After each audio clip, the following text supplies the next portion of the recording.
Hey everyone, Theresa the AI Quilter here, and today we're digging into something cool, how AI learns and why it needs to be trained and retrained.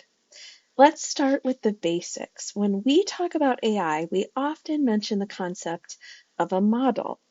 A model is like a recipe or a pattern that the AI uses to make decisions or predictions.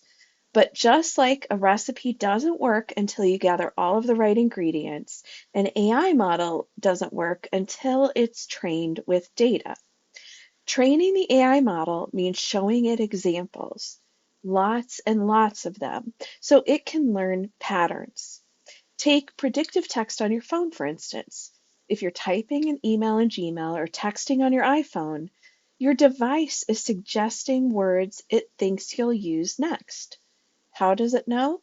It's been trained on millions and millions of sentences to understand what words tend to follow others or are in the same neighborhood of the context of even the paragraph you're writing.